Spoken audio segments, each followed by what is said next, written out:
Good morning, everybody. Good morning. Good morning. Thank you guys for joining us this morning with CharlotteWire. That's Charlotte Women in Real Estate.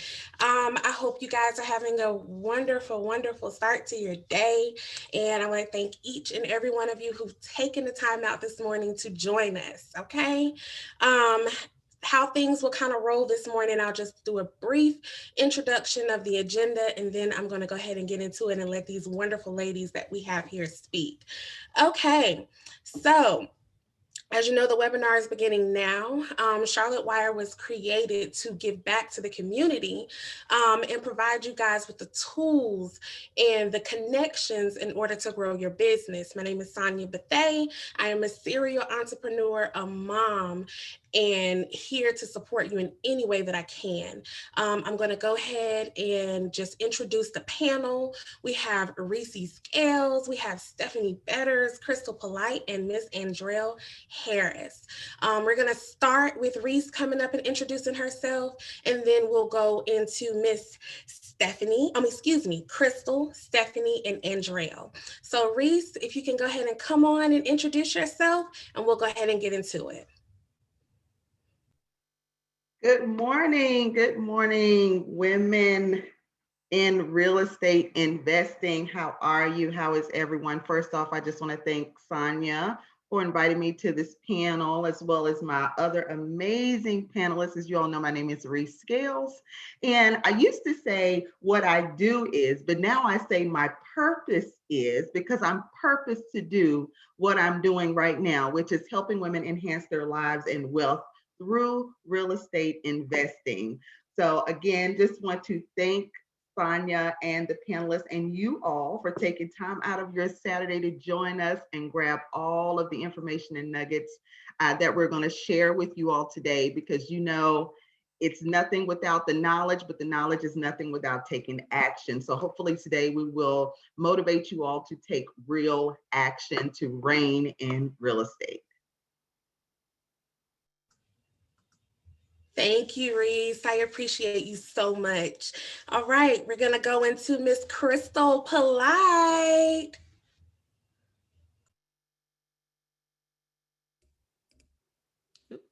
Hey, good morning, everyone.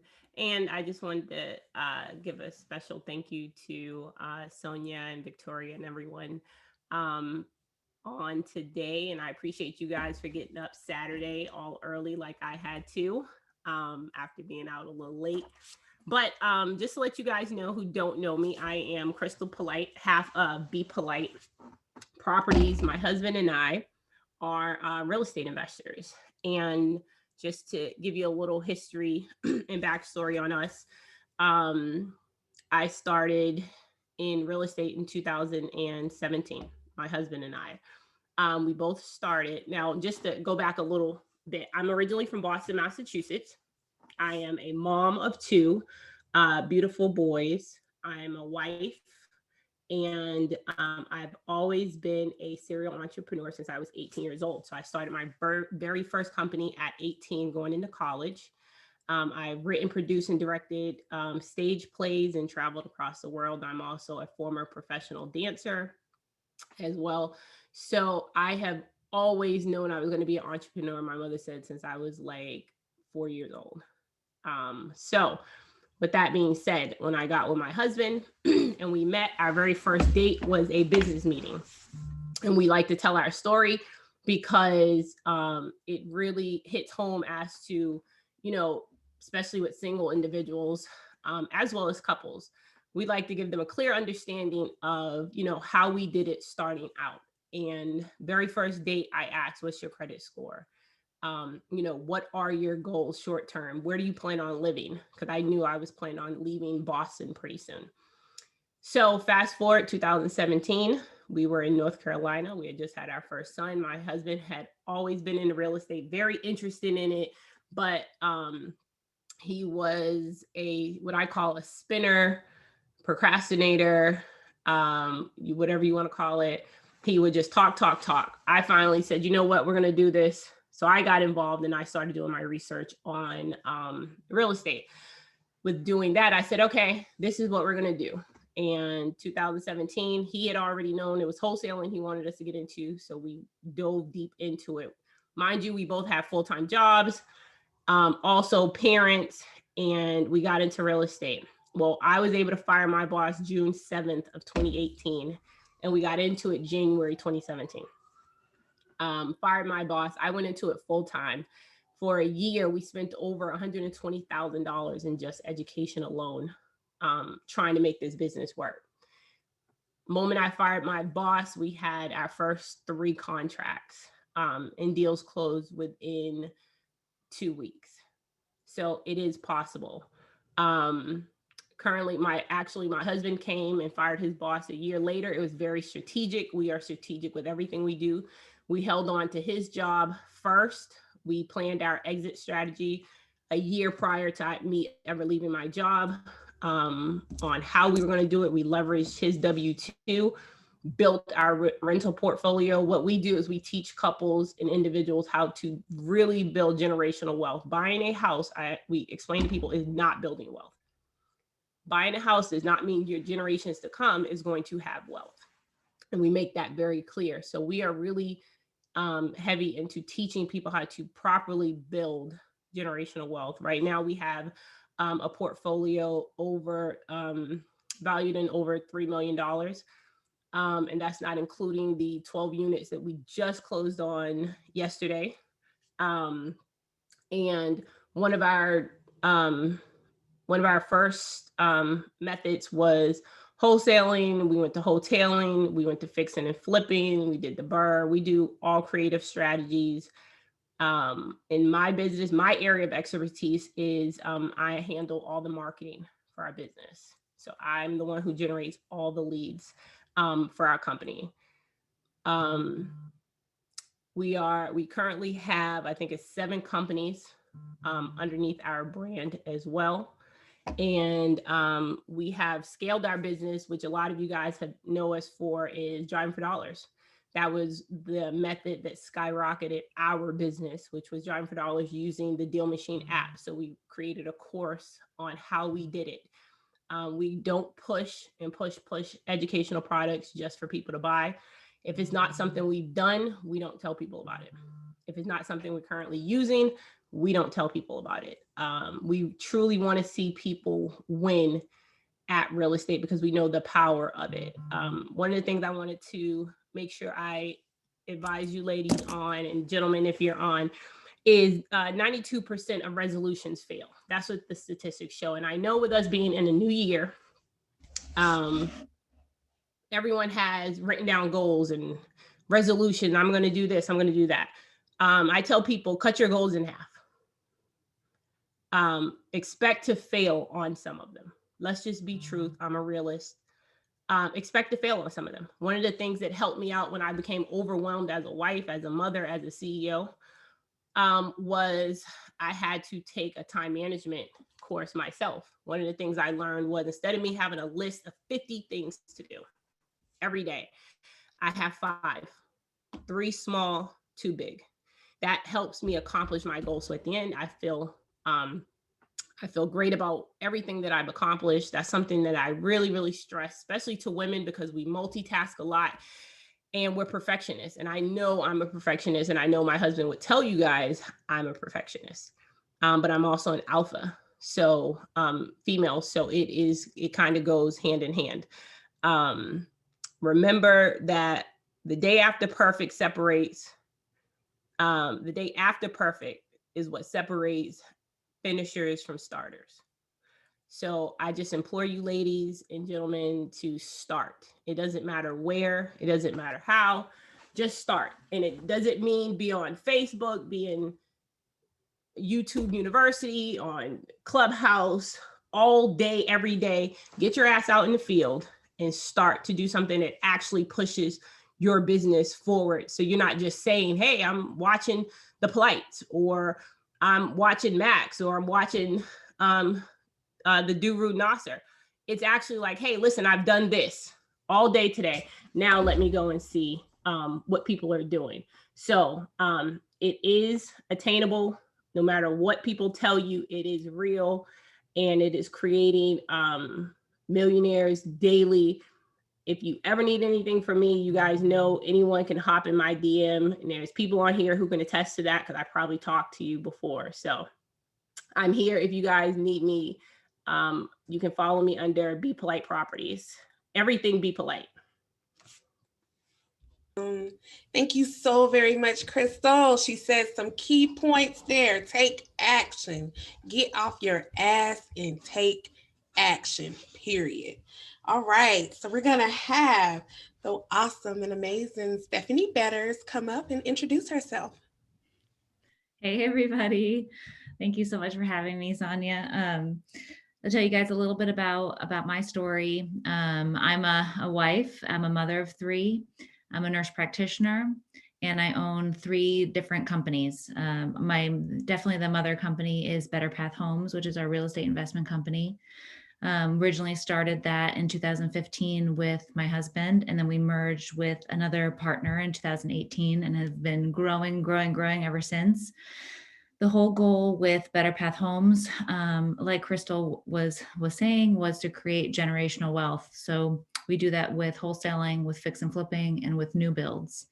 And my job in that business, I was a COO, was to scale it so that we could not only do more and be more profitable, but also scale it so that my time would be freed up, so that I'm not the one doing everything in that business, holding it all together. Now, with the growth of our systems and the growth of our processes, and through the help of technology, we're able to do. Last year, we did just shy of 200 deals. I think we did 198. Like, we almost did 200. But it's grown so much, and was able to spin off some other companies, like my technology company, which is via Salesforce, and the CRM that we use there to manage our leads, manage our sales, manage our transactions, and a marketing company finding motivated sellers on Facebook. That's been tremendously helpful. But the bottom line that I'm always seeking is to make the biggest impact with the most systems and automations as humanly possible, because we are busy and there's lots of stuff for us to do. Like I said, I still work part-time as a nurse practitioner on top of owning the businesses and having children and being a wife. So my MO is all about systems. I want to remove sticking points between A and B. I want to try to make everything as streamlined as humanly possible and automated, so that I don't have to have my hand in every single step of the way. Now, a lot of the times that involves training other people and enabling your own brain to grow and be extended with having wonderful teammates. So that's kind of the things that I like to talk about the most are the team, culture, and systems.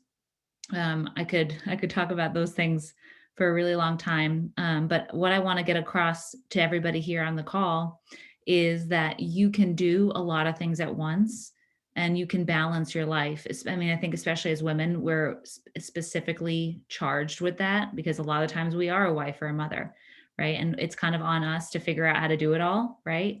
So what I want to empower all of you guys to do is to take your action, take massive action, and then be really thoughtful about where your time has the most impact, and what you can delegate, what you can train someone to do, what you can use technology for. That way you're able to balance your life and still grow your net worth, grow your impact on the community, etc. I want you to think about what you can do at the highest possible level, and then what you can delegate out on top of that, if that makes sense.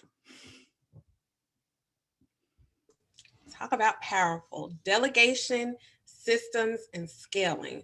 Oh my goodness. And I also got a question here that maybe you can answer, Stephanie.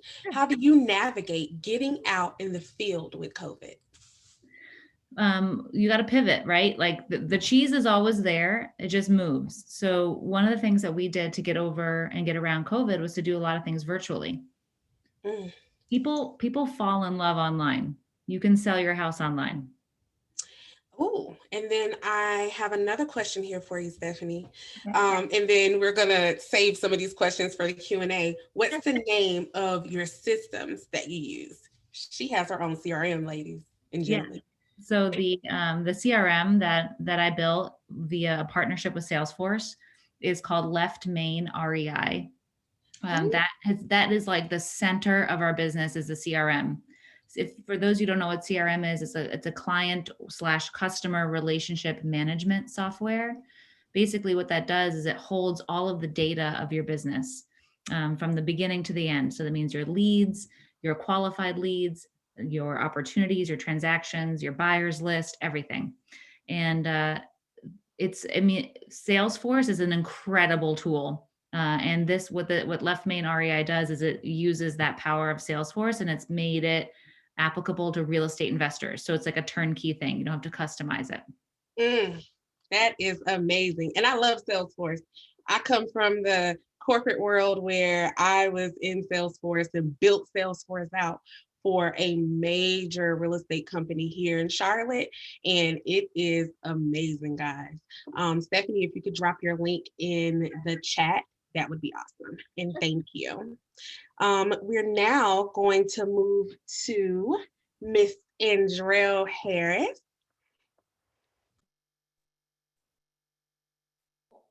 Let me make sure I got it.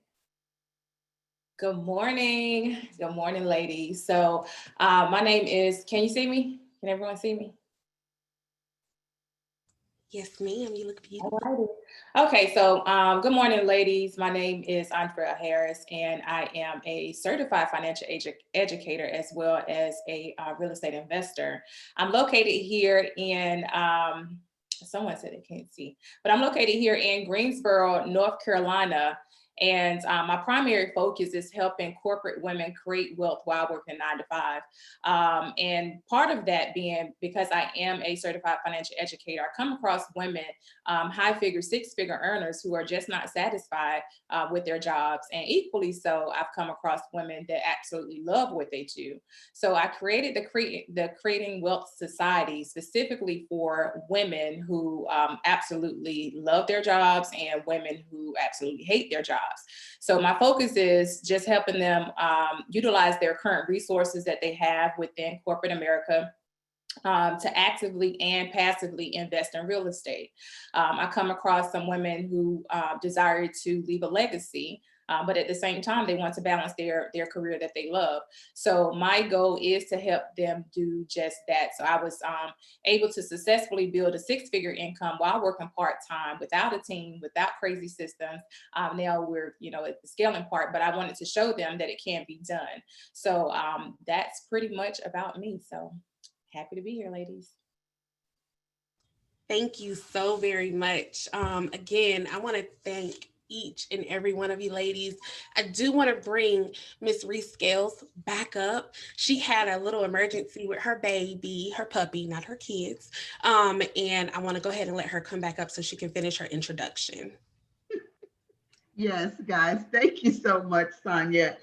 One of the things, my name is Reese Scales again, and I am a real estate agent who specializes in helping women enhance their wealth through real estate investing and having a business, owning a business in real estate. And what is so funny, how ironic this is, that one of the key points that I always share with women is that life is going to happen, succeed anyway. And here I am jumping on a live, and my dog gets caught in my ring light wire.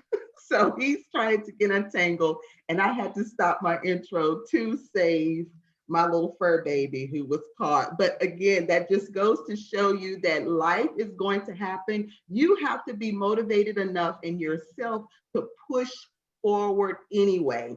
I have been in real estate now for about 6 years, but to be honest, I knew I was going to be a real estate agent way back when I was probably about 9 or 10 years old. And, I'm thinking, I want to be a real estate. I like real estate. I like houses. And people are going, some people were saying, oh no, be a nurse. No, I'm going to be a real estate agent. Oh no, be a secretary. No, I'm going to be a real estate agent. So guys, people are going to tell you that you can't do this thing, right? They're going to try to tell you that, hey, you can't be a real estate investor. You need millions of dollars, or you need to be a million. That is not true. So today, guys, hopefully myself and my fellow panelists will help you kill all those myths and all those limiting beliefs that you have deep down in your spirit of all the things that you can't do. And hopefully you walk away from this panel knowing you can do everything. You can actually reign in real estate, reign as a queen in real estate. I am over the Real Estate Queens community, and that's what we do. We talk about being in real estate. The name of my firm is the Scales Group. And then I also have an investment firm called Pathway Property Solutions. And that's where we work with investors and also handle and manage properties through our property management division. But guys, yes, life is going to happen, but you can do this. You can succeed no matter what. Thank you. Thank you so very much. All right, ladies, we're gonna all come on. We're gonna move into the Q&A portion. Ladies, make sure, and gentlemen, make sure that you guys are submitting your questions through the Q&A portion while still interacting with each other on the chat box. I will give everybody a moment to turn their cameras on so we can get into Q&A. This is our favorite part here at CharlotteWire. That's getting questions and answering them, okay? So let's see here. We have a few that have already popped in. I will give actually each of you, I think Stephanie answered this for me as well. How do you navigate getting out in the field with COVID, Reese? Because I see you out here closing deals, lady, in the mills. Oop, you're on mute, my love. Thank you. Here's the thing about me. I learned early on in life, I was the first granddaughter, and I found out that my uncles actually wanted a boy. And so, and here I come, I'm a girl. And so immediately I came into life with everyone saying, you can't do this. You can't run with us.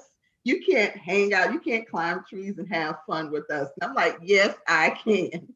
So I began to outrun the boys and outclimb them and just do everything. But early, I'm blessed in that sense because I learned early that you got to move the mountain.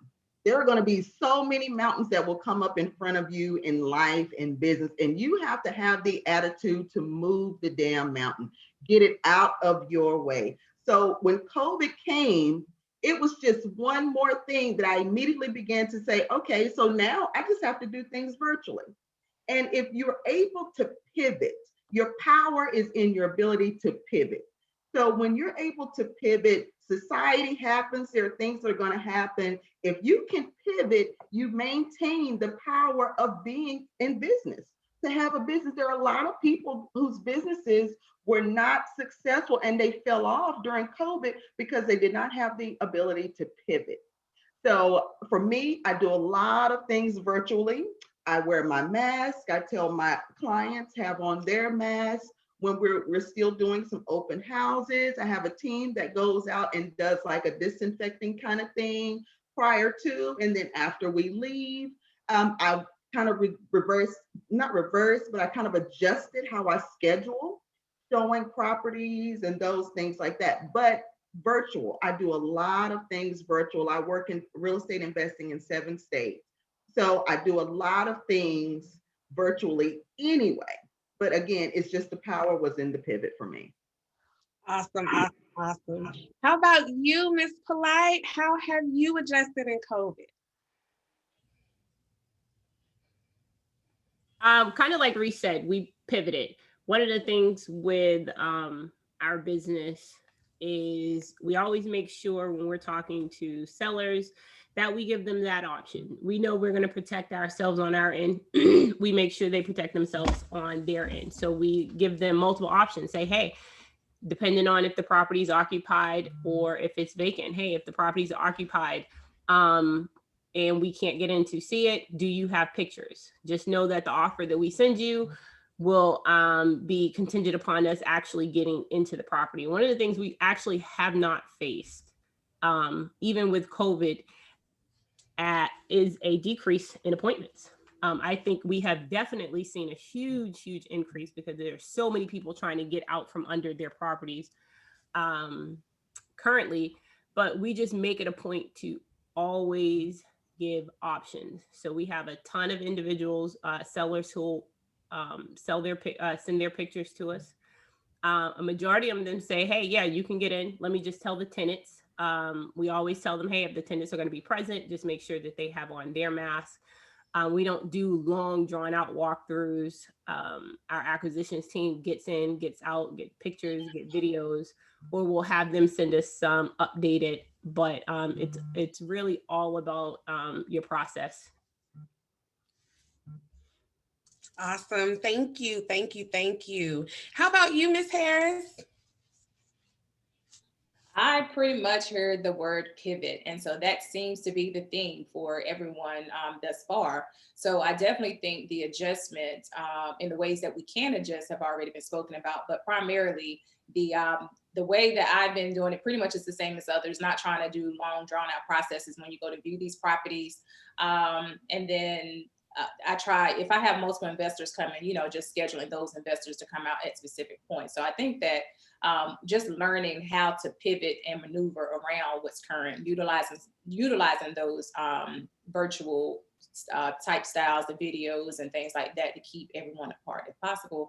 But of course, we can't. Sometimes we just have to interact with people. So it's just best to be proactive the best way we can and go forward. So. Absolutely. And for myself, I will answer this as well. I was already virtual wholesaling, so I rarely would step foot in a house anyway. But now that I'm doing things more on a home front, I do go out to property. We practice social distancing. We're all masked up. And in the car, I keep my hand sanitizer and I keep it going. So I don't let anything stop me. I just adjust. So I guess everybody can say pivot. All right. The next question we have, I had Stephanie answer this one. We had a question from Miss Kristen who asked about the systems that we use, whether that be texting, CRM, skip tracing, or any other types of special systems that you may use within your business. Miss Andrell, I'll let you answer this one. As I've stated, I ran a six-figure business without using any systems. So I'm just proof that you can get in and make it happen if you can. But there comes a point when you are ready to scale. And briefly, we used this system called IQ Dial that was pretty much, to run the calls through the system, note things, and things of that nature. Now, what's happening at this point is I'm having a system built out through Podio and getting things running on that end in terms of CRM, and then doing the virtual assistants, just to help out a little bit more at this point because it is time to scale. But yeah, so that's where I am currently, just in the transition phases of going into a larger system. But when I tell you guys it's possible to do it without that, I am proof. But I am to the point now where I definitely need to scale. So I'm looking forward to the transition phases for this year. Awesome. Thank you. How about you, Ms. Polite? What are some of your favorite systems? So we use REI Rail for our texting and our ringless voicemail.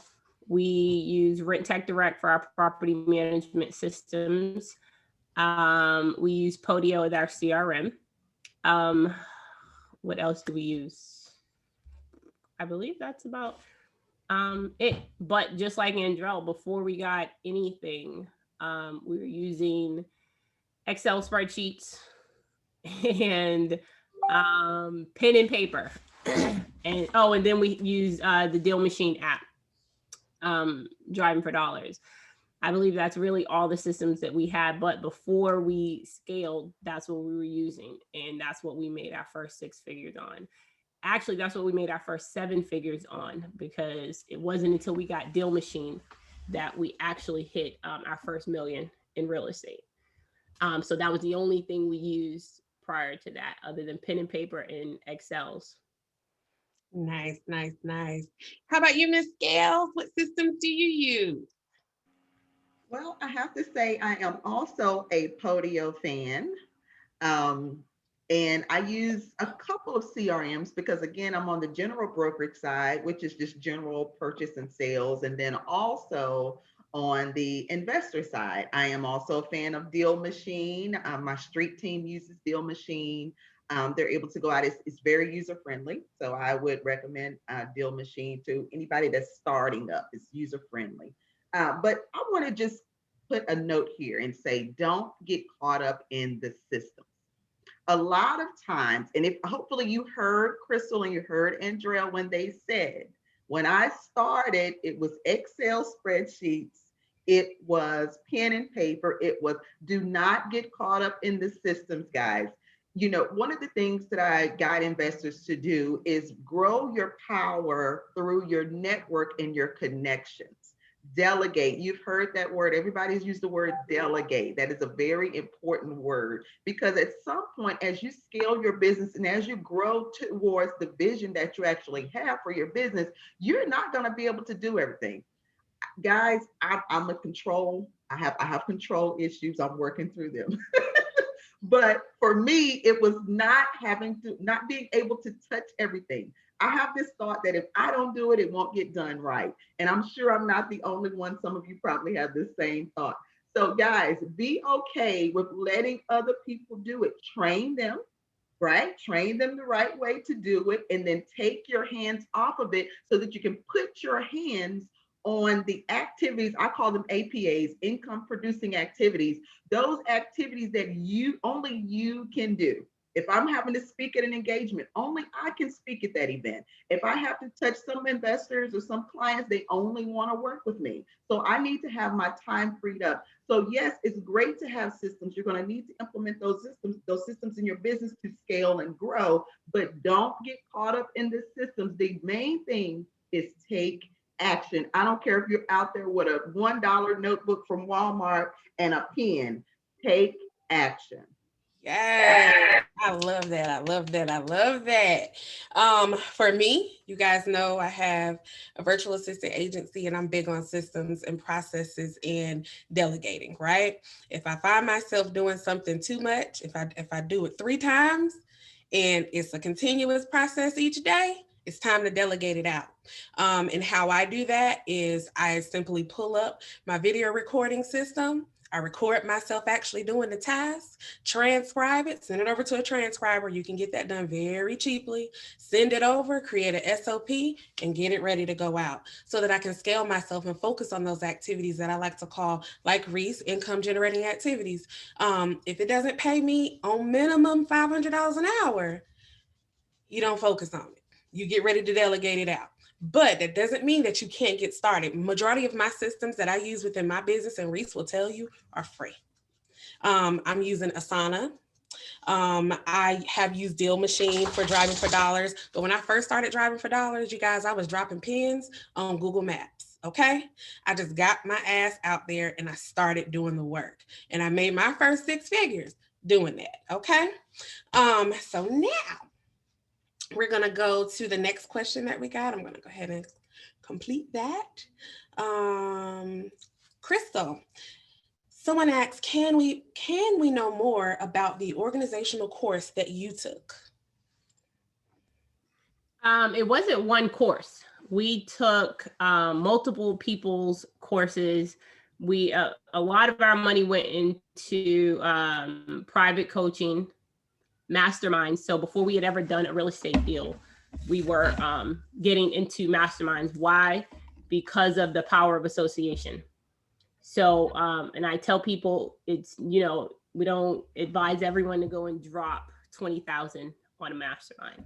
But what that did was it shortened our learning curve. So a lot of the hiccups that most people have starting out, we did not experience because we were already aware of them. We were around people.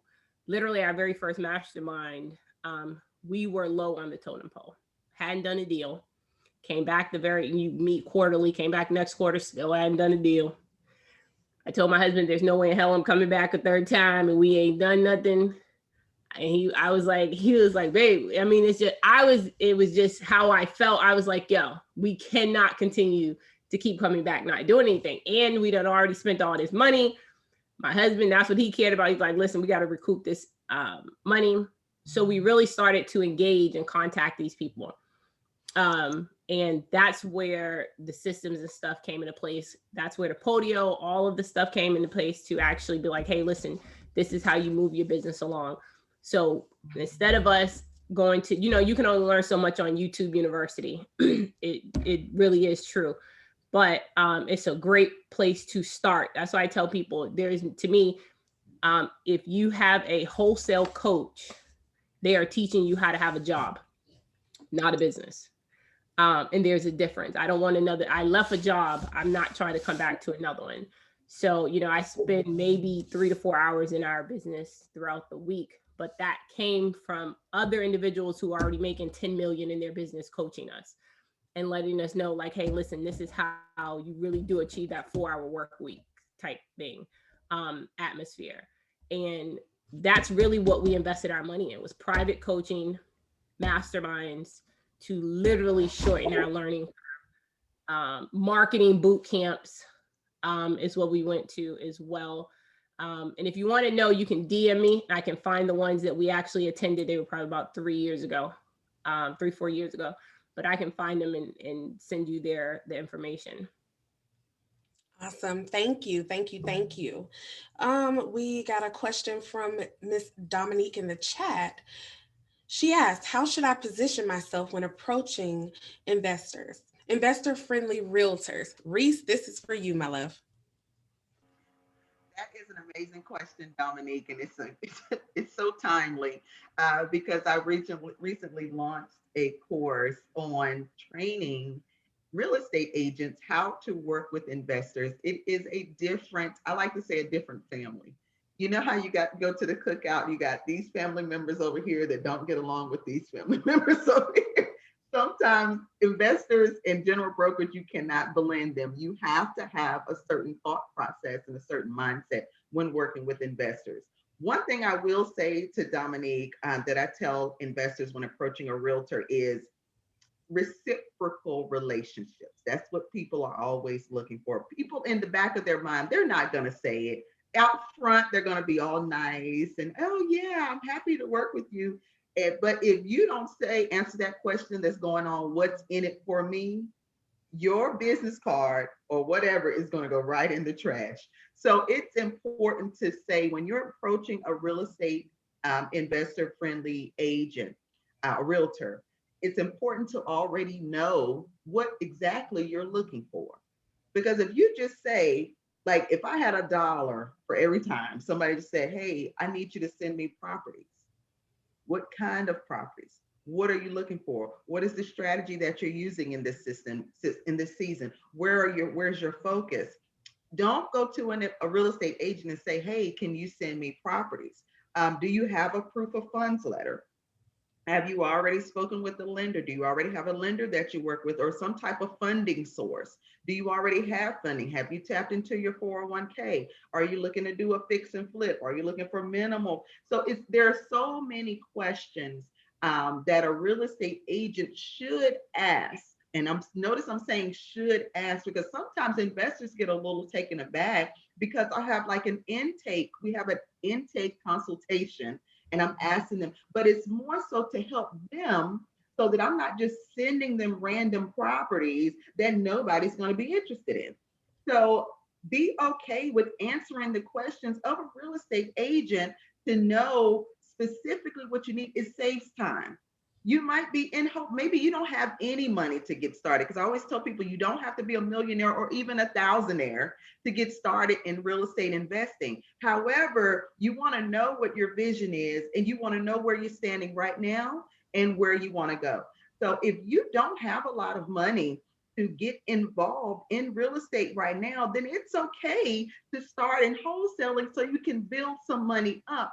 But say that when you connect with a real estate agent, say that, hey, I don't have a lot of money right now, but I'm looking to wholesale. Because if you tell me you're looking to wholesale a deal, and you don't have a lot of money, then I'm not going to send you the property that is just so dilapidated that's going to need to be a complete tear down and build back up, right? I'm going to send you something that you can probably purchase. You can get that contract, get under contract, and then reassign it. And then I have a cash buyers list.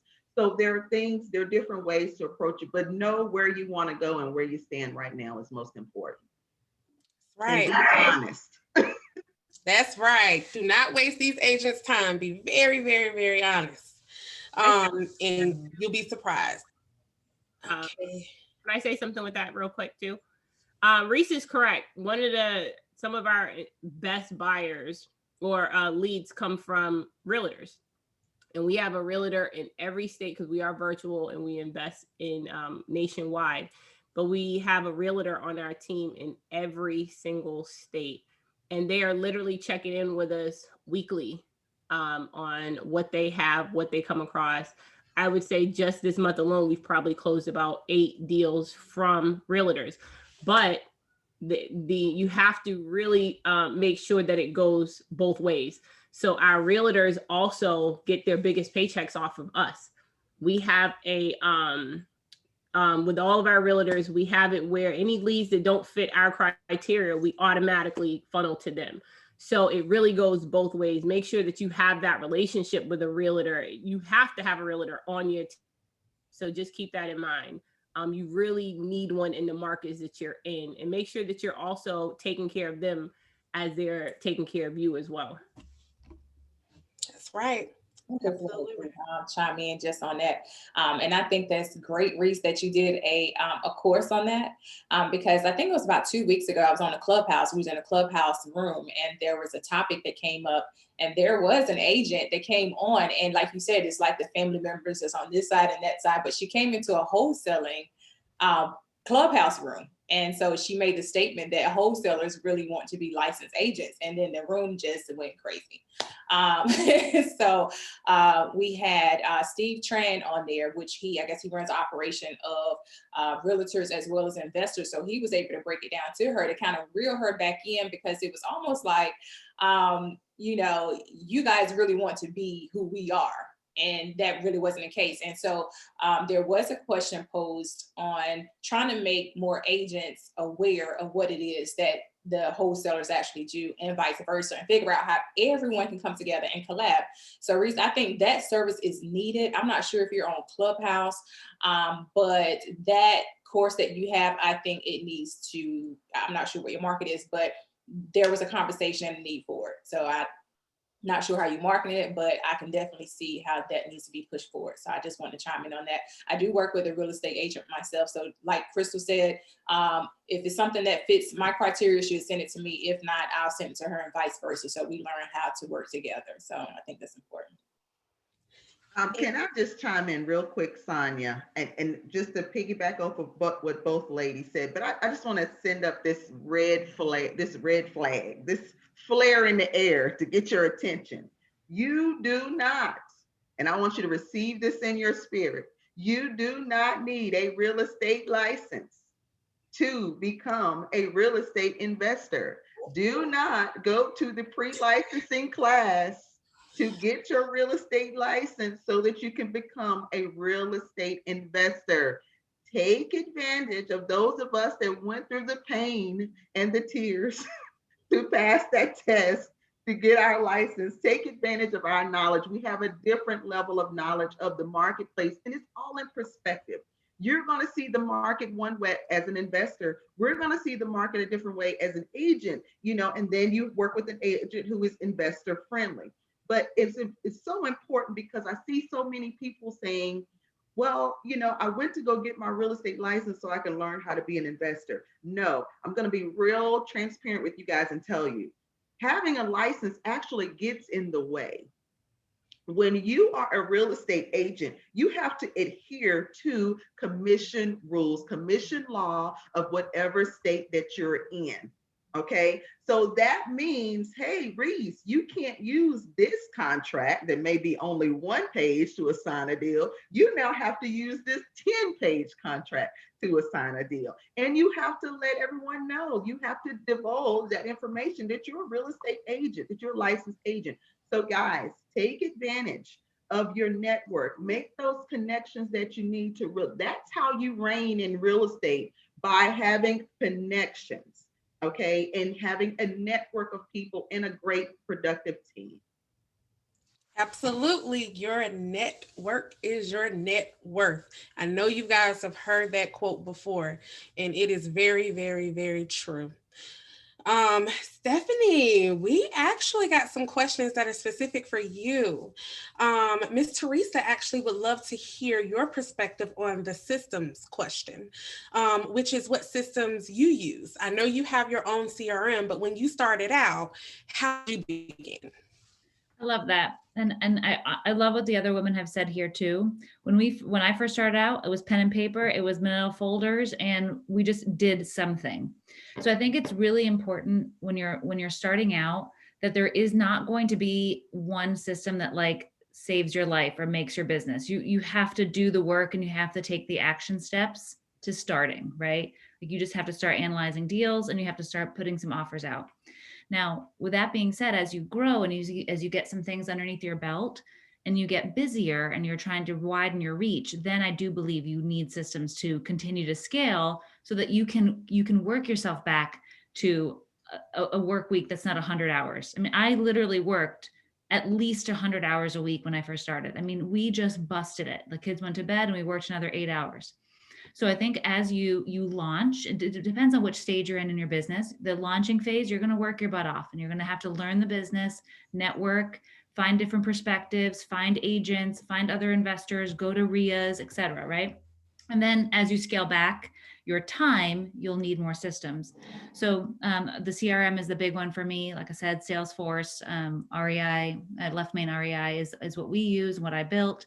We've also used Deal Machine. We also do we have a couple different phone systems that these aren't as popular because they're related to Salesforce, but Cloud Call is our phone system that does some power dialing and some voicemail drops and some text drops too that kind of help us with our follow-up sequences and things.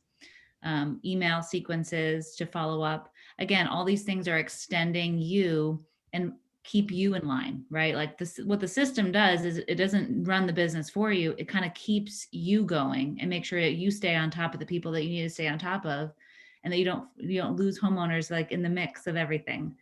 So I hope that answers your question. It's kind of it really depends on where you're at in your business and what you need to keep yourself organized.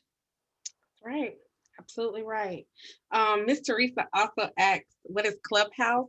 It is a it is basically it's for me, it's like a live podcast, right? Where you get in and you can actually hear live what people are doing in business. You can connect with millionaires who are in these small rooms and actually get gems and they pour into you.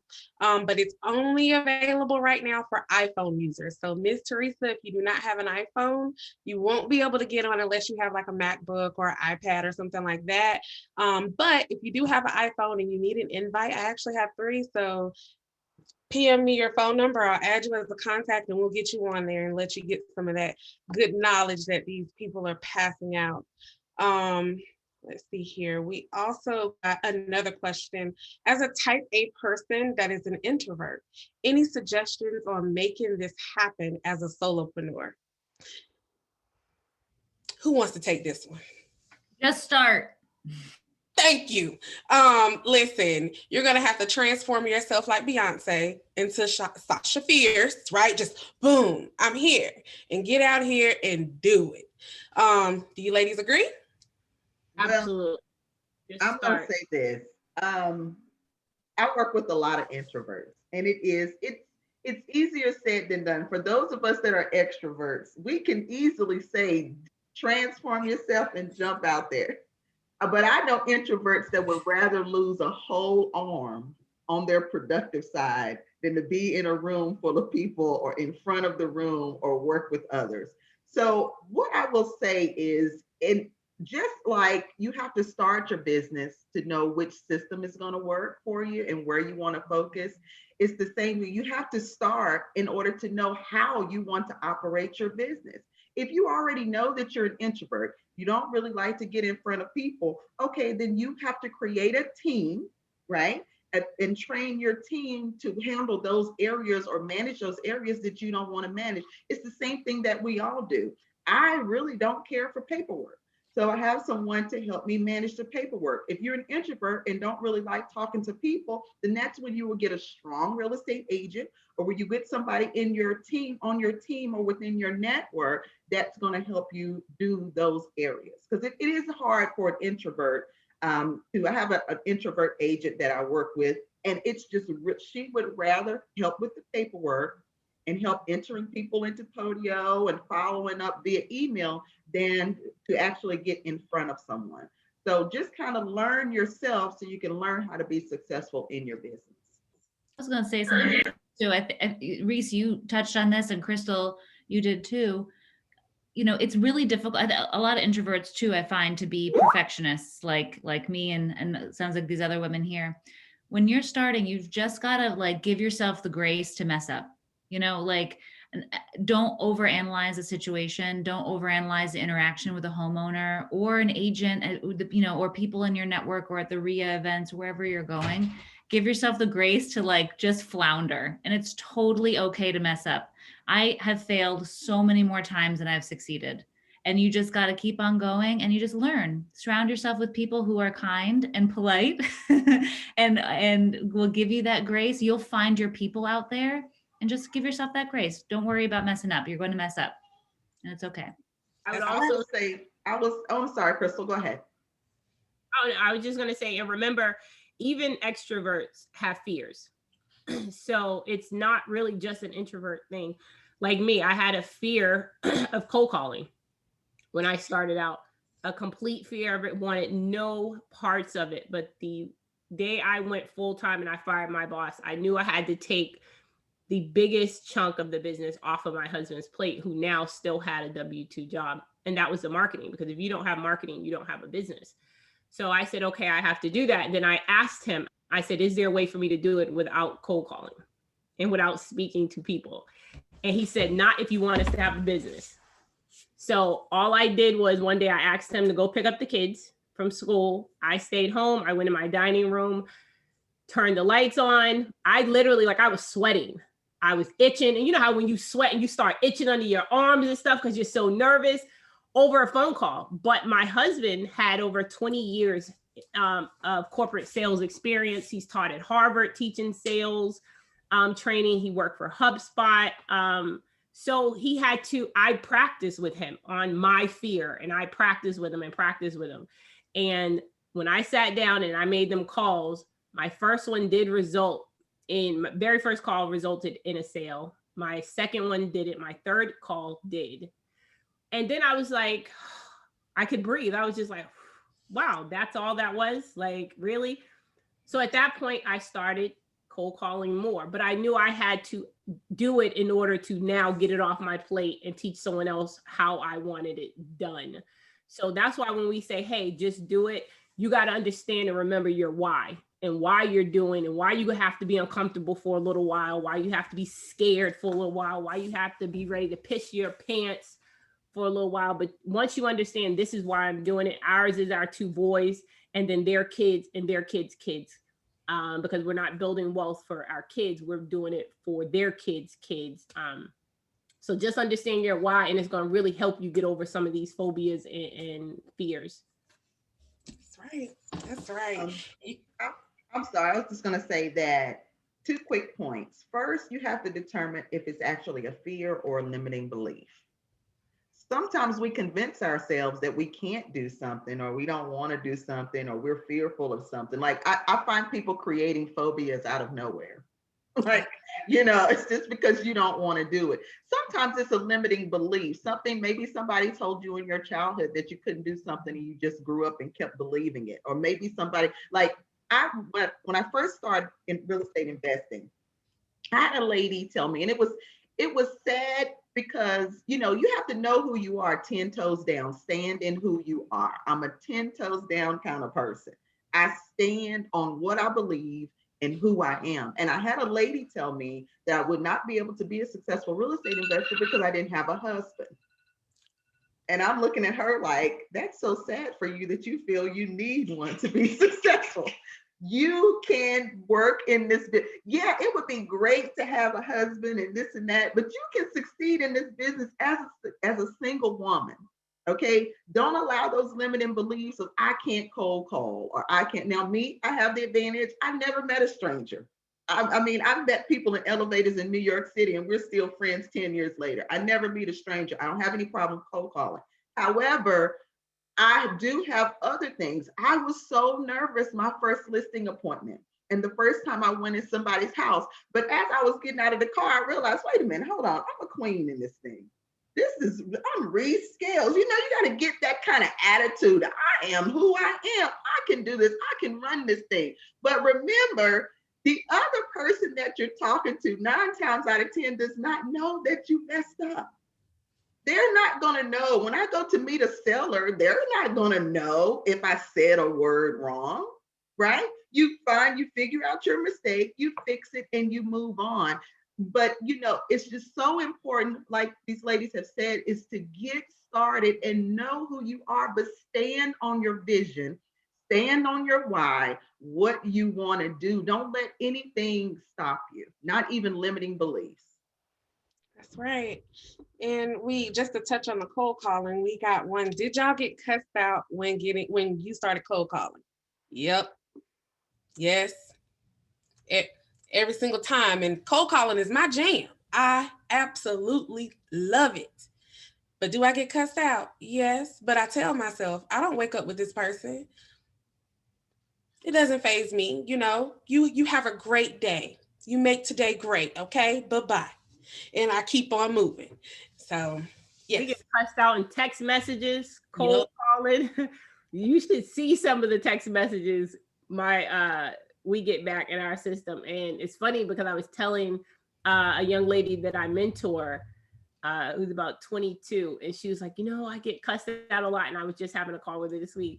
And I could see it was weighing on her, like it was hurting her feelings. And I told her, I said, and anyone who knows me know I'm not the one who's going to hit you with a bunch of rainbows and tell you it's going to be perfect and it's going to be just so nice. So I told her, I said, listen, you've heard a lot tougher stuff from me. And I've been around this young lady since she was 6 because me and her mom are really great friends. And I told her, you've heard a lot worse from me. And I used to teach her dance in church. So I said, listen, you've heard a lot worse from me. If you can take it from me, you can take it from people who don't know you. And then I had to show her a lot of the text messages we get. And then I showed her our response. And our response has literally changed the attitude of a lot of people.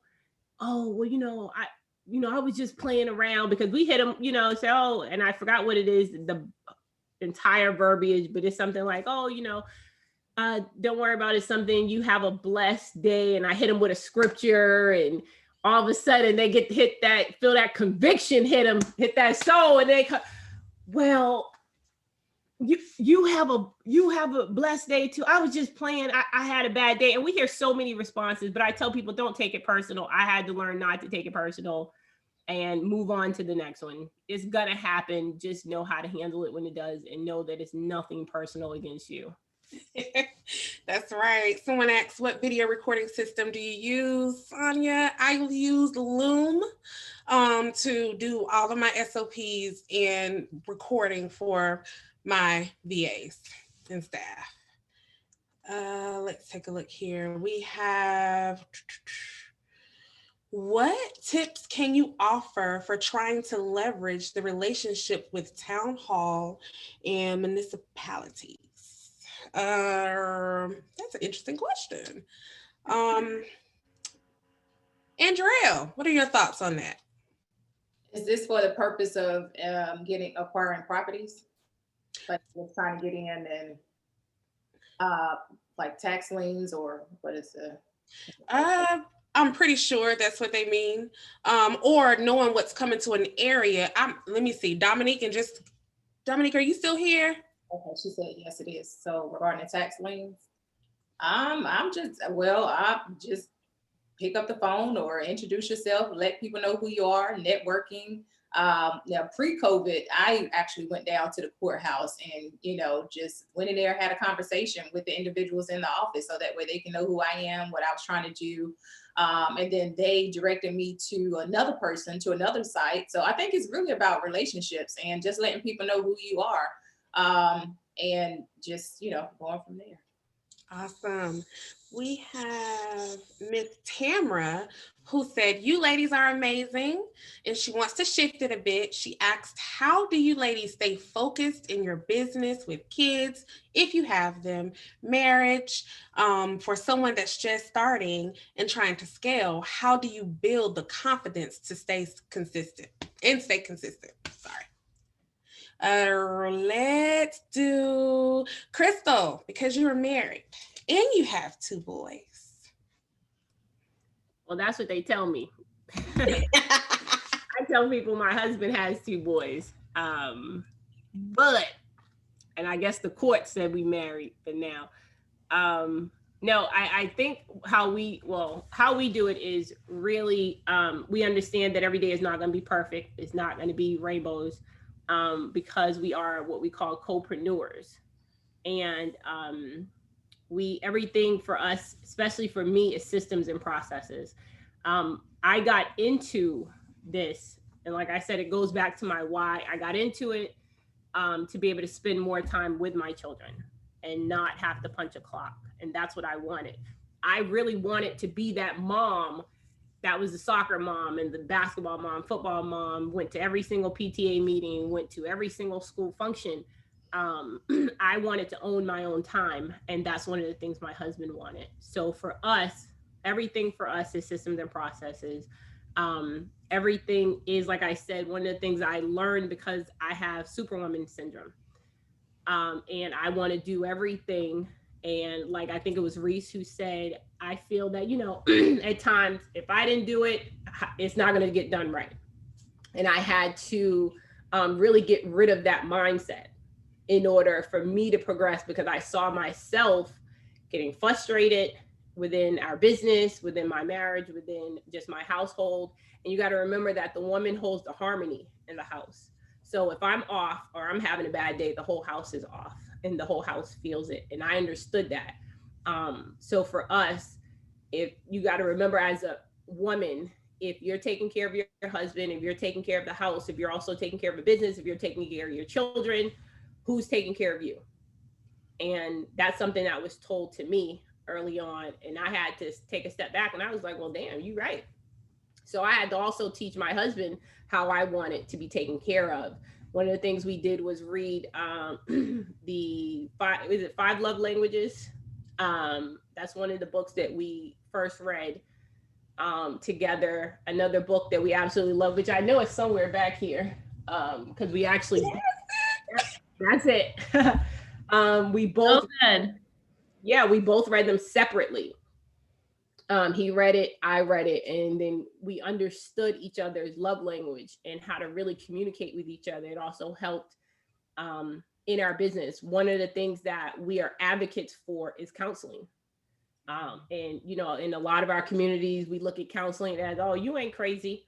But people don't understand. I made my husband, and I do say I made my husband go to counseling when we were dating 2 months in.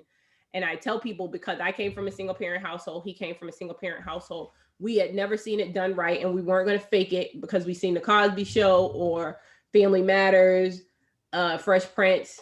Those are great images to us, but it still didn't show us how we were to get it right as new parents, new couples in our own relationship. So for us to be able to communicate 2 months in dating, I was like, yeah, we're going to counseling. He said, oh, I'm not going to counseling. I said, well, I'm sorry. Let me correct you. I said that wrong. I apologize. If you're going to be with me, you will be at counseling at this time, at this date. Here's the address. And I don't believe in being late. And he was there, told people that was the best thing that ever happened to him, us. Until this day, we still have marriage counseling. And it's not for the sake of, hey, something's wrong, but to make sure nothing goes wrong, make sure our communication stays open, make sure we're still, because at times in a business, the lines are blurred. You don't know how to turn off business and then turn off the marriage, which happens between us. There's sometimes we'll be in the bed talking about business, like, hey, did that contract close?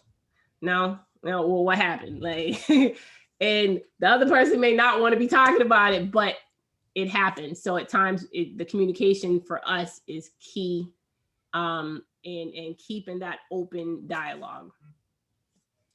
Awesome. Stephanie, you want to chime in? Yeah, I mean, I echo a lot of what Krystal said. I think communication and how we give and receive love is critically important. I love Gary Chapman. He's in his 80s. You know, he's still doing marriage count like a group, not only counseling, but he did a marriage seminar. My husband and I went to one last year. He is amazing, that man. Anyway, but yeah, learning how to communicate with each other is critically important. And really defining expectations and roles when you're combining your marriage with your business is also super important. Um, there are, I think there's like three main roles for a woman, a married woman in a business, and that's either the CEO wife, the partner wife, or the like supporting wife, right? Like sometimes the wife is the CEO, and there's specific things that you deal with when you're the CEO. You're going to deal with gender roles, so you better be like okay with talking about it. Like, can your husband do the laundry and help you with dishes while you're building a business? Is that okay? And you like be real about it. If it's not okay, you got to talk about it. And I think with a woman CEO, another thing that we struggle with, and I'll speak for myself on this, is that feeling of security. When you're building and growing something, it's hard to feel secure when you feel like that business is on you. And a lot of the times that comes back to that gender role. Like, do I feel secure because I'm out here trying to build this, right? Like, what about you and our relationship, and what are you bringing to the table here with me trying to build a business? So you just got to be real and talk about that stuff. And then partner, we know if both of you are in the business, both of you have active roles in the company, what is my expectation? What am I bringing to the table? What are my deliverables, for lack of better terms? Like, I'm going to do the lead intake. I'm going to do the appointments, or I'm going to do the transaction coordination. Like, what is your responsibility in the business, and be real clear about it. And then that way you can transfer that responsibility as the contract or the lead kind of comes into the system. Know what you're supposed to do. And try not to share roles. Well, I'm supposed to do that. You're supposed to do that. Just what is it? And if you're in the supportive wife role, the same thing goes here. Make sure that you're connecting. Make sure that you feel like you're in the same world. I think if your husband is a CEO and you're trying to be supportive and hold together the house or hold together your job outside of the industry, you can feel really isolated, and feel like you're not living the same world. So make sure you're talking about those things and not harboring resentment. So I've been in all those different roles. I've been in all of them at the same exact time. And it's a roller coaster. And I think if you put everything on the table and just be super honest with each other about how you feel and talk about the things that you don't feel like you should talk about, then you can start making progress.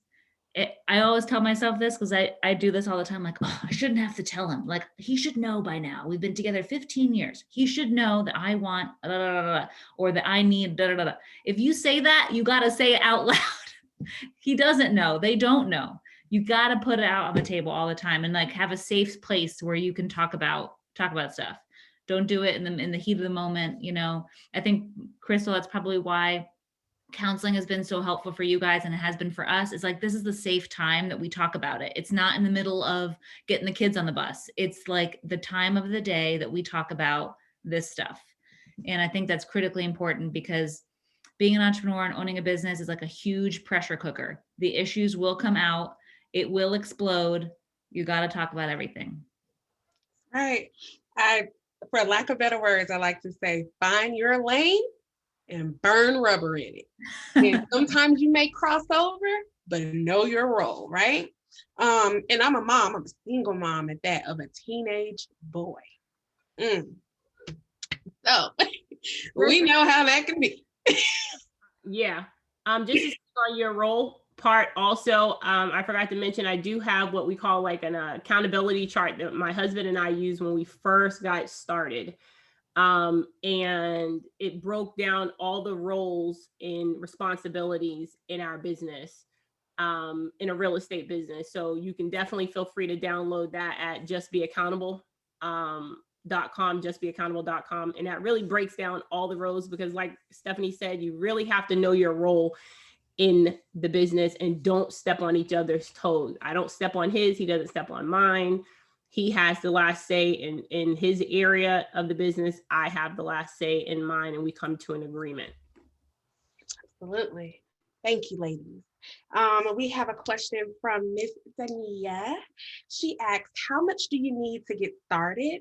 As a starter, will you recommend starting with flipping properties or buying and renting out to tenants? Andrea. Well, in short, no, you do not have to have money to get started in real estate. You can use a exit strategy called wholesaling. I noticed you mentioned buying and renting, but if you're curious on how to get started, to me, I think wholesaling is like a foundation for real estate. One, because it gives you the opportunity that you can get in, learn the lingo, learn the terminology, know what deals look like, learn how to source your own deals. So that way, when you build that capital, now you're in a position to do your own rentals and things of that nature versus just going out and saying, okay, I need to try to find money to get started. That's not the case. And I actually didn't know that prior to this whole real estate industry. For me, in 2006, I went to school to become a real estate agent because I thought that that was the entry point into getting in to maybe get some houses or get money and things of that nature. And so, like Reese hinted to, you don't have to get your license. And so my instructor actually told me that in the class, and he said, if you want to be an investor, you do not need a license. And I stopped going.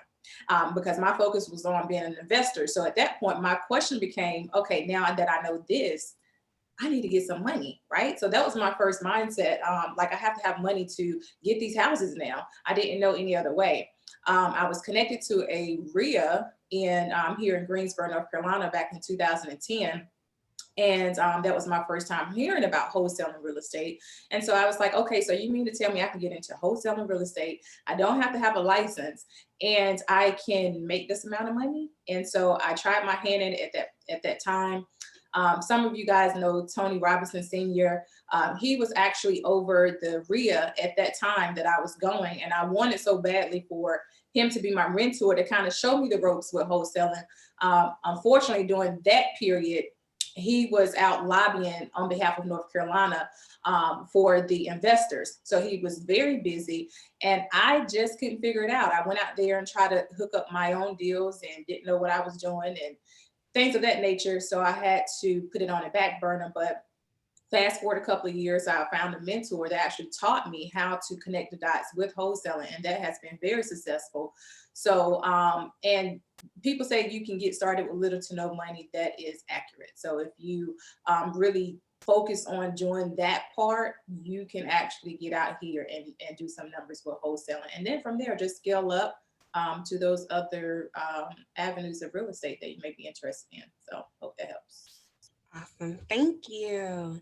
And we got a great question. What challenges you the most as an investor? I'm going to start with Krystal. Good question. What challenges me the most as an investor is I don't know. I think I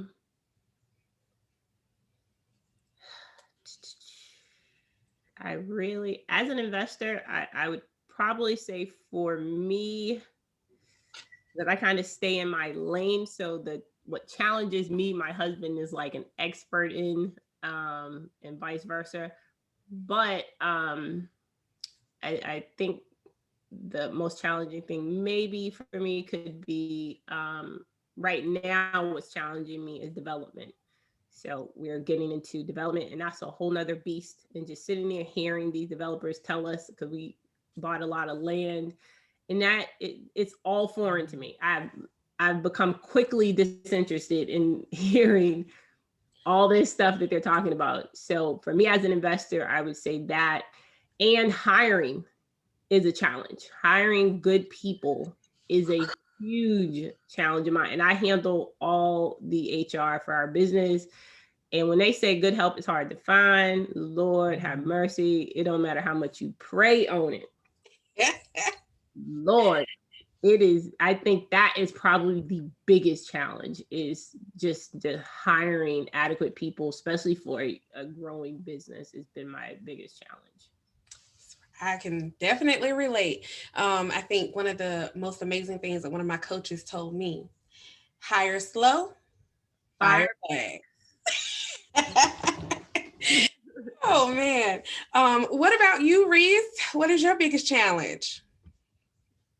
Well, I will say this is kind of going to go back to the other question about how do you stay focused. For me, one of my biggest challenges is in investing is knowing when to stop being a real estate investor.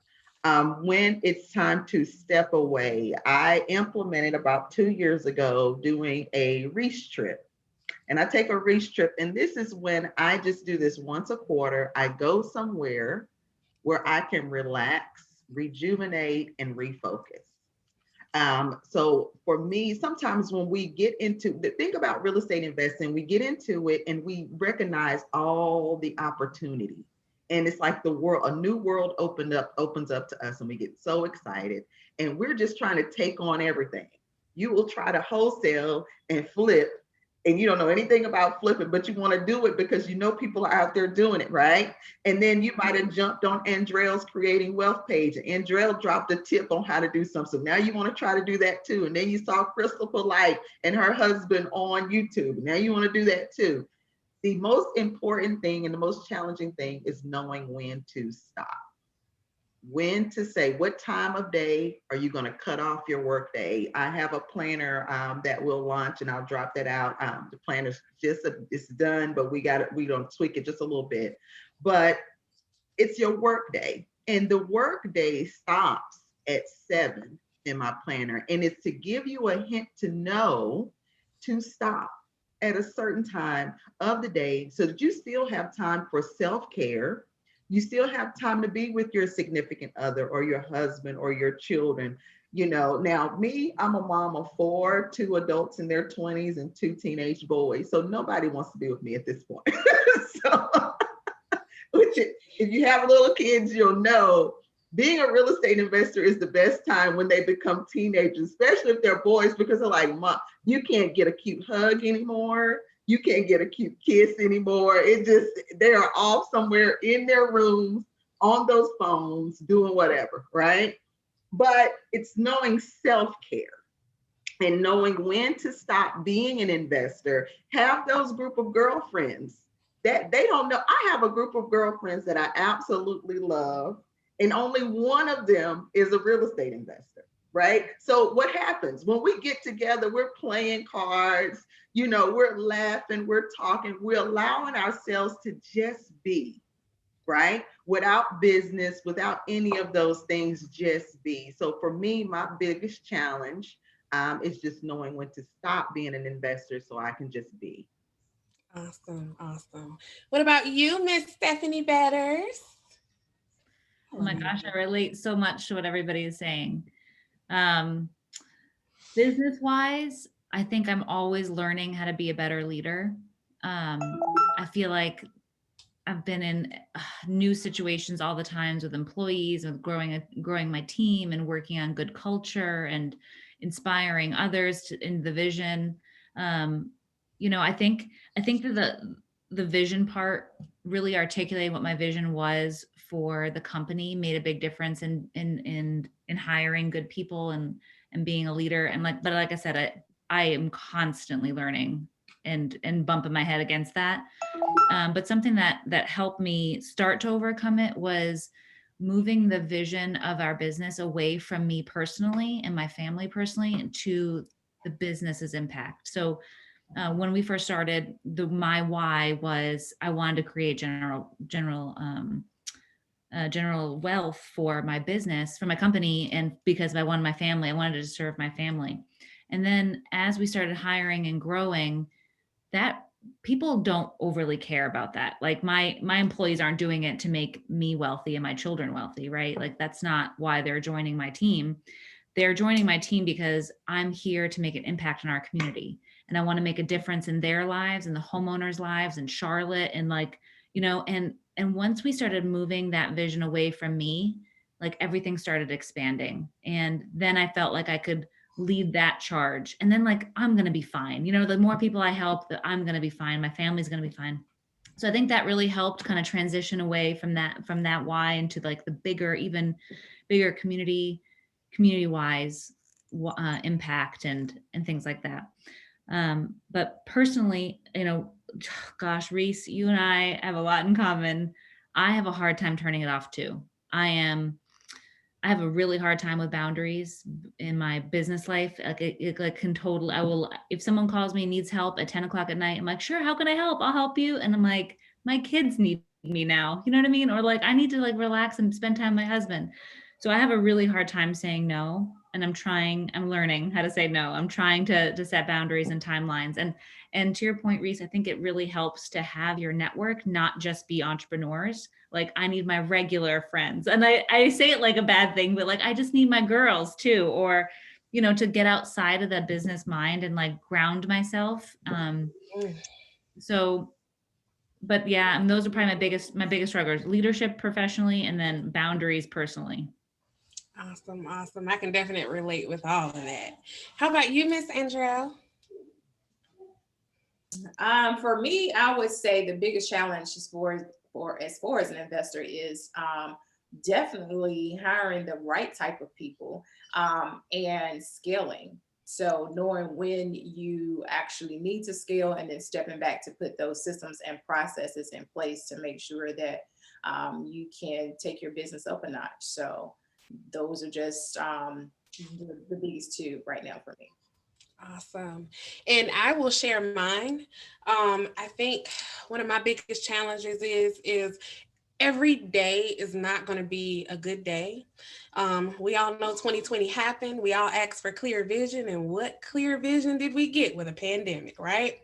And just dealing with loss, and when life happens and you're an entrepreneur, being able to kind of come out, because you're going to fall, falling on your ass, standing back up, and just continuing the fight. That's just been kind of a challenge for me. Like I had to just get out of the funk because I took a lot of losses last year, just like everybody else, right? Just personal losses. I lost family, I lost friends to COVID. So, and try dealing with that and being an entrepreneur and a mom and trying to be sane in it all. I had to extend myself some grace and then get back out here and be like, ha, here I am, Sonya's back. Um, so the next question we have, where do you see the market going in 2021? Miss Reese Scales, I'm gonna let you take this one, lady. Well, here's the thing. Sometimes what's not good for some is really good for others. So I prefaced my answer by saying it that way because foreclosures are never good, right? In a sense, for those that are experiencing the foreclosure. However, what we are currently seeing in the market is a lot of them because people lost their jobs. They lost their ability to keep up with mortgage payments. So if you are in the real estate investor industry and your focus is on foreclosures, then you're seeing an abundance of opportunities there in that area and an abundance of people that are needing a short sale or an abundance of people that are needing to work with you. They're needing that solution. One key thing I always tell investors is when you're calling, don't call and say, hey, I want to buy your house. No, offer, be a solution.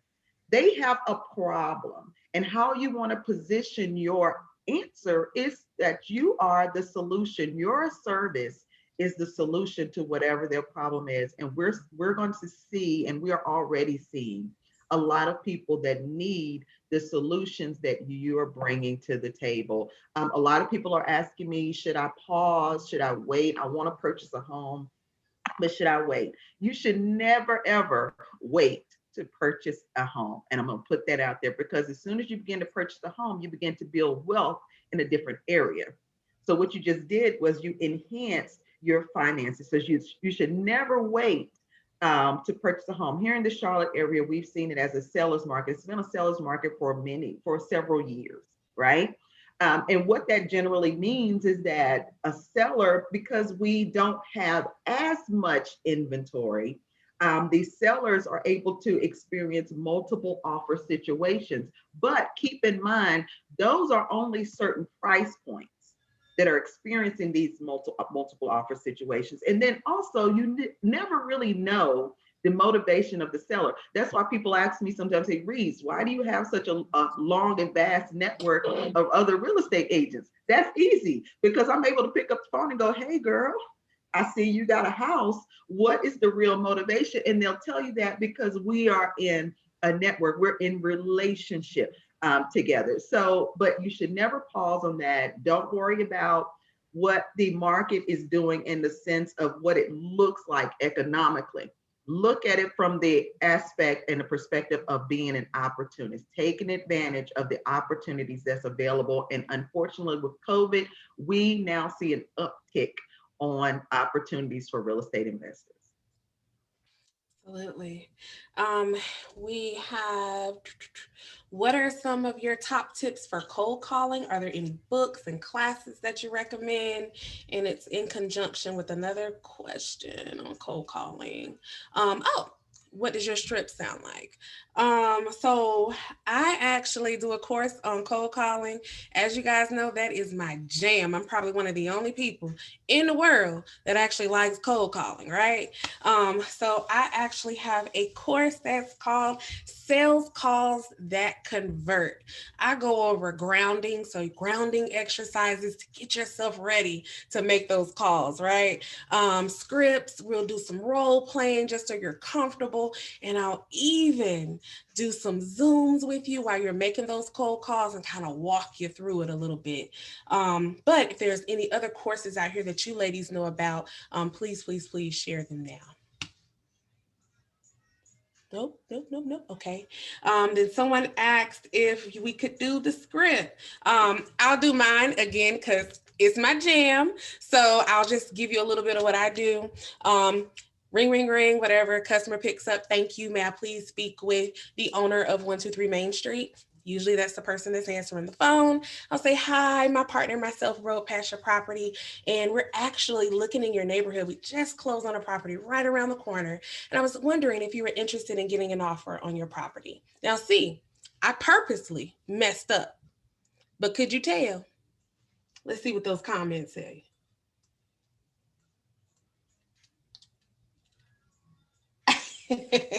I got some love that, love that. Okay. All right, all right. But yes, you're gonna mess up. I purposely did it just so that you could see that I could do it live. People are watching all over. I have people on Instagram watching me do that, and I messed up. So you're gonna make mistakes. Jump back up and keep going. On to the next call. We have instead of asking, are you interested on offers on your home? How do you present yourself as a solution? What do you say?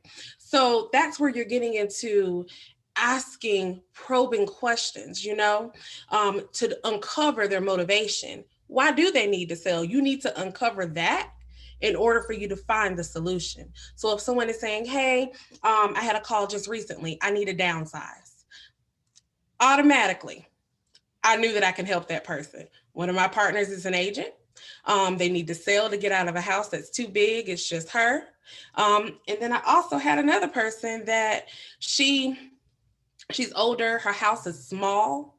She lives on the lake. It's an amazing property, but she doesn't have any space for her things. So me and my partner actually was like, okay, well, maybe we can put her up in a house for 6 months to a year as a rental with a little bit more space, sell that lake property that could, if we put a little bit of work into it, could easily sell for $400,000 and get her money to get her out of that house and solve her problem. You're problem solvers.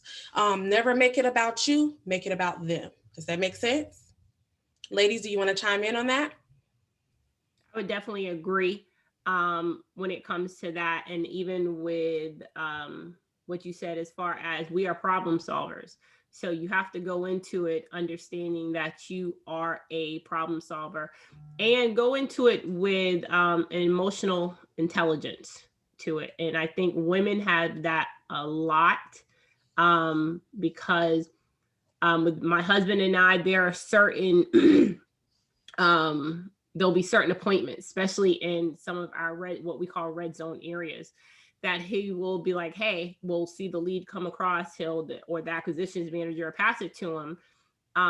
Speaking one in general was in California, Los Angeles. We flew to Los Angeles for this one property, and the couple was going through a divorce for this property.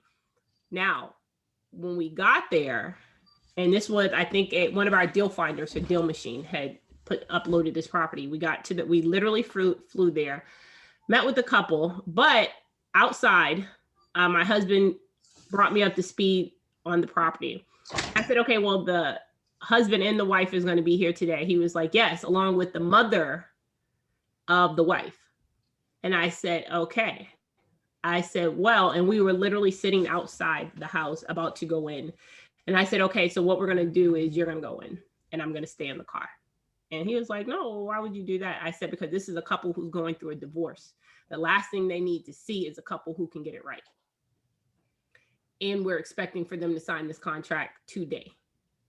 I said, if they're both going to be at this house, they don't trust each other for an appointment. And they're going through a messy divorce, along with a mother-in-law who was a realtor whom the husband didn't trust to list the property. So that's why, i.e., we were in the picture. So he went in himself and walked out with the contract signed. First thing he said, he came into the car and he was like, yo, thank God I married you. He was like, because it was so much tension in that house between these two. If you would have been in that house and they could see a husband and wife working it out, knowing how to work together, something that they couldn't do, he was like, I don't think we'd have gotten this contract signed. So remember, like she said, you are literally problem solvers. Listen for the stuff, not just the stuff that they say, but the stuff that they don't say. That's why we have a lot of business from repeat sellers who refers to family members, cousins, aunts, neighbors, because we didn't just solve their problem. We went above and beyond. We added moving trucks. We paid for storage. These are things that we didn't have to do for some of these people, but we did because I listened to the stuff that they weren't saying. I listened and looked around at the situations and was able to not just solve their problem, but go just that one step further. And what Sonya did with her cold calling and that message was dead spot on. For our ringless voicemails, where we're dropping voicemails in people's inbox, that's what it sounds like, Sonya. It is, hey, and it makes it sound like I'm in front of the house at that exact moment, and it's a bunch of I think you own this property. You may or may not still own it. If you don't, I apologize. You can hang up right now. If you do and you are interested in possibly getting an offer, even if you are, you aren't, I would love to speak to you in regards to this property. I love this area. But if you're interested, give me a call. And like she said, mess up. Make it sound as natural as possible. Whatever you do, don't go into, hi, my name is Krystal Polite. I am a local investor in your area. I want to buy your home. Like, they're hanging up immediately. So the more natural you can make it sound, and the more you can sound as if you are on the spot in the area, the better. Right. I just want to piggyback off of what Krystal said and just drop 2 tips that have really been great for me. Number one is never assume that because you pulled the property address off of a foreclosure list, that that's their main motivation. So never assume what the person's motivation is. Ergo, don't start your call with, hey, I see you're going through foreclosure and I want to help you. People don't like to face what their issues are a lot of times. And if foreclosure is the issue, a lot of times people don't want to hear that. They know it's the problem, but they don't want to hear that. And then a second tip is leverage your team. Because I love being able to say, we can try it this way or that way. If you have a real estate agent on your team, then you're able to offer the solution of being able to list the property and see what happens. Because some people don't want to take that little $10,000 or that $15,000 or that $25,000 check you're offering them to start fresh. right? Everybody doesn't want to do that. They want you to say, oh, well, let's list it. We can list the property. And they like those either or. People like to know that even when they're backed into a corner, that they still have options. So your job as a real estate investor, along with your team, is to be the option, be those multiple solutions for that client. Let me touch on that. I had a client that I called who's facing foreclosure. And I had this, and you have to be able to think on your feet when doing these calls, right? This lady said, and I started because I was new. We see that you're facing foreclosure and we wanted to give you a call to see how we can help. This lady flat out told me that God is going to make a way. Right? So guess what I did? Well, look at God, because I am your way. And it opened up dialogue. She laughed just like Reese is laughing. And I was able to get that property on the contract, guys. So listen, don't lead with that. I learned not to lead with that because some people really do think that ways are going to be made, right? Even if they're facing the auction block on Monday, they feel like something is going to happen, right? So I have someone that just asked, do you recommend having an LLC? And just in conjunction with this question, someone mentioned they are generating income from several REI companies, all with the purpose of income to ultimately buy and hold homes. Would you suggest that these companies be their own entities with different bank accounts? I'm going to be honest, for me, that question is better suited for your accounting team and your attorneys. But I will allow, if you ladies want to answer that question. Yeah, so I would definitely say yes. So we have 7 companies all centered around real estate, but even our wholesale entity is in a different LLC. Our buy and hold is in a different LLC. All of our properties, though, they're in trust, but every single one of our companies are in a different LLC along with its own bank account. So they all have different business credit tied to them as well.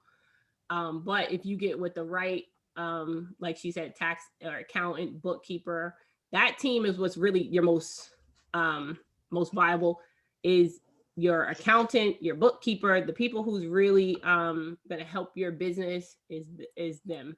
So that's who you need to invest in first if you have multiple companies, like you said. Absolutely. Thank you. And then we have another question. How do you find investors? From Miss Elena. I may have said your name wrong. I'm terrible with names. I apologize in advance. If you're meaning like finding buyers, so many ways that you can find a buyer. Most prominently is hopping on Facebook, joining the RIA groups, and just saying, hey, I'm looking to connect with buyers in the area. And then you need to screen those buyers to verify that they are, in fact, a buyer, because you will have some not so seasoned wholesalers who will be posing as buyers instead of just being honest with you. So you definitely want to screen your buyers. I hope that answers your question. Do you ladies want to chat in on that as well? Nope. Okay, great. And then we have, when you're ready to scale and hire a virtual assistant, what systems should you have in place? Training manual or systems to make sure they're successful in your business? And then we had another person ask, just in conjunction, actually that's Tamara, what is your hiring process like? How do you find the right people? Krystal, I'll let you take that one. Lord have mercy. It took a while. So, and this is coming from someone who fired a lead manager this week, Monday. But it has taken a lot of trials and tribulations, and it's still the same way right now. But one of the things that we did do is we documented all of our processes. So all of our processes are documented. They are in drop boxes. So like I think Sonya and them said earlier, anything that is not income producing for us, we learned in 2017 when we first started to hand it off to someone else. And that's where we started building out our process of everything. So all of our stuff is video recorded for our VAs. But it is really, really hard to find a right fit for your business, because everyone who, I would say, just because the person can cold call don't mean they're the right fit for your business. Just because someone is great at office work don't mean that they should be a manager of your office. They're not a right fit for your business. So that's something that I learned early on, is finding the right fit. A person who ties into our company's vision and core values is extremely important to us, because it's not just about real estate for us. We do a lot of charity, a lot of fundraising, and our goals are huge, and it has to be the right person and the right fit. So like Sonya said, you are going to hire slow, fire fast. That is something I learned very early on, thank God. And I'm a softie when it comes to certain things, but then I had to keep in mind, like something my husband says, because he'll tell everyone, if it's up to me, I'll give everything away, which I would, and just have enough for us to be comfortable with. And I would give it away, especially to a lot of the things that touch me, like children and homelessness. And he'll tell people, just like sellers, sellers say, hey, I want 60,000 for the house. I'll say, give it to him. He would say, not happening. And he'll say, listen, I understand what's going on, but we can't trade places with you. And that's something I had to learn, even with my employees. Like, listen, I can't trade places with this person. I can't make them do what I would do, make them think how I would think. Because I'm like, you didn't know that. You didn't know this is what you should have said. You didn't know this is what you should have done. And he was like, listen, they're not you. And you can't duplicate yourself, but leadership starts from the top. So your team is a reflection of you.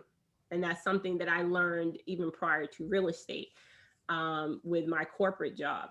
So I would definitely say trial and error. Do your vetting process really well. Take referrals, especially when it comes to VAs. And if you're going to have them really working in your business, because they're going to be the face of your business. So keep that in mind. That's who people is going to interact with first. I learned that. Ask me how I know. For the first year with the VA who had no cold calling experience, and we were getting no leads because she didn't know what she was doing. And I was so busy with a W-2 and kids, I wasn't really checking up behind her. So just remember, take referrals. Before you just say, hey, I'm gonna hire a VA. Please do your research, because there's a lot of people out here with VA companies that is straight trash. And I will be the first to tell you, because we deal with a lot, and I get DMs every day saying, hey, I'm a VA, I'm a VA, I'm a VA.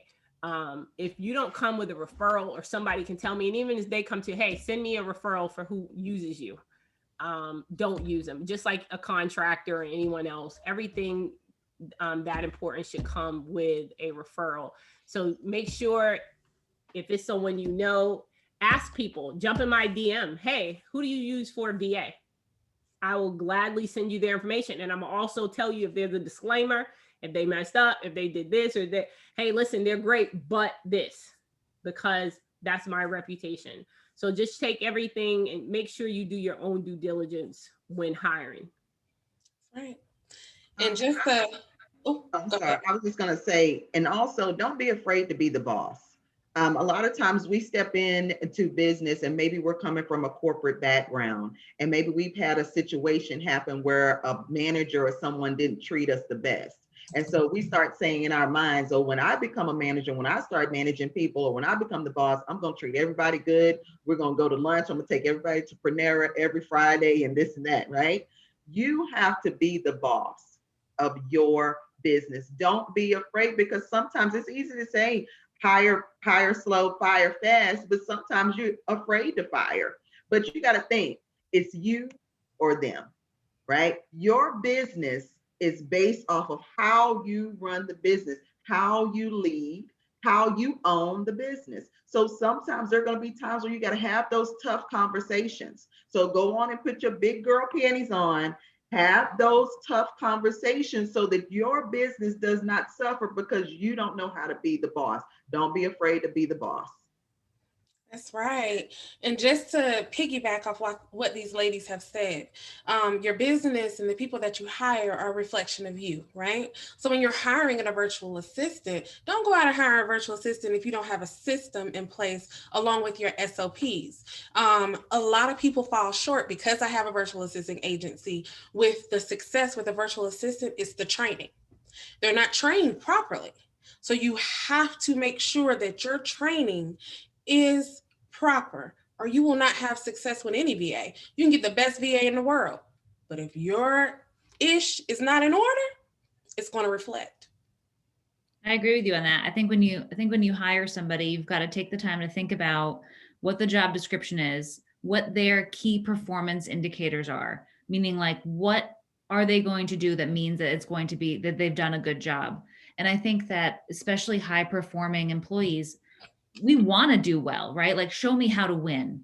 Show me what I need to do to win and to accomplish the goal. So that can be like a daily number that you need to hit. Like I need to make X amount of calls. I need to make X number of offers. And what is the priority task, and create that world for them on how they can succeed.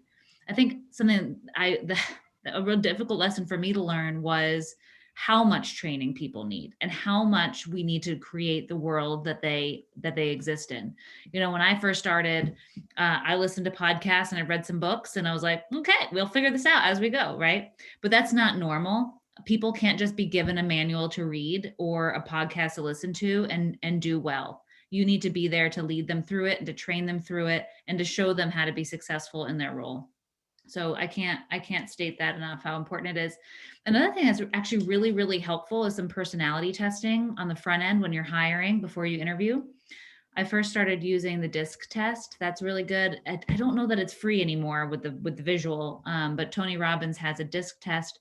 What we use now is something called Predictive Index. Another thing that's similar is Culture Index. There is a subscription fee to that. It's kind of expensive. I think the initial cost for Predictive Index is somewhere around like $8,000, but it is so helpful. It is so helpful because people interview really well sometimes. They'll kind of trick you and then you'll hire them and you're like, oh my God, you are not suited for this position. Like a cold caller, you want them to be very social. They want to be talking to people. And if you do a personality test, someone who's applying for a cold call position and their personality, their friendliness is all the way down, you're like, well, you're probably not the right person for this role. Detail orientation is another like really important personality trait, depending on what job they're doing. Sales, they're generally not very detail oriented. They're just very go focused, right? But somebody who's doing bookkeeping or somebody who's doing, CRM management or transaction coordination, they need to be very detail oriented. They need to check all the boxes and things. So sometimes that can help you when you're screening people for the interview is to do some personality testing. Right. Absolutely right. And I always hire people who, one, are better than me. Number one.